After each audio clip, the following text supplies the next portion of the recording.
Bismillahirrahmanirrahim. Alhamdulillahi Rabbil Alamin. Wassalatu wassalamu ala Rasulillah. Wa ba'd. Assalamualaikum warahmatullahi wabarakatuh.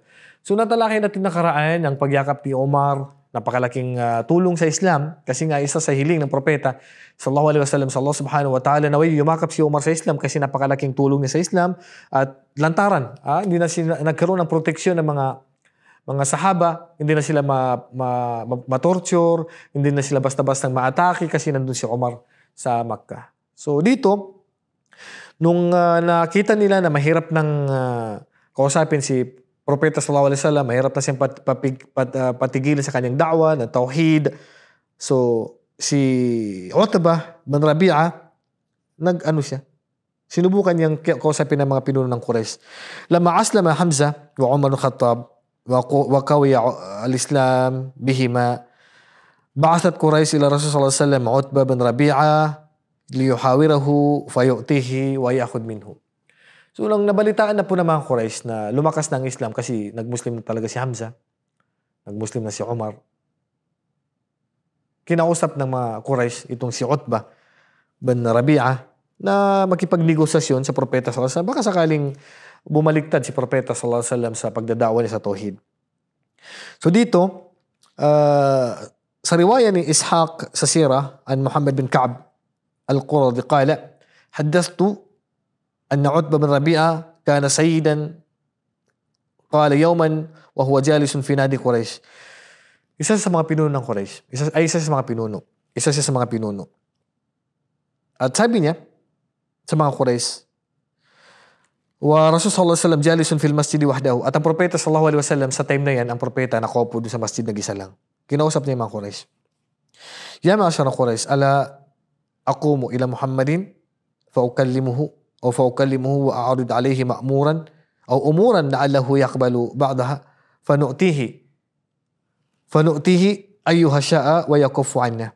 So sabi niya, ano sa tingin niyo kung pupuntahan ko si Muhammad at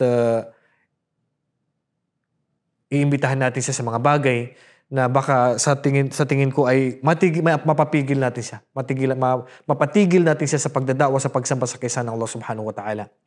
So sabi nila, sige, gawin mo. Sa time na yan, nagmuslim na si Hamza, nagmuslim na si Umar.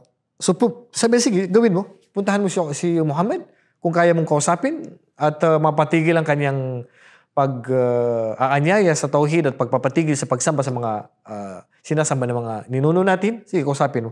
So pinuntahan ni Utbah bin Rabi'a ang Propeta Muhammad sallallahu alaihi wasallam na nakaupo sa masjid.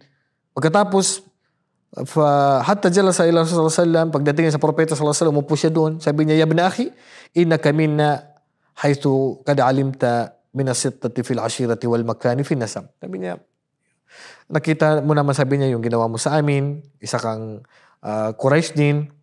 Wa innaka kad atayta qaumaka bi amrin azimin. So gumawa ka ng isang bagay na napakalaki, problema.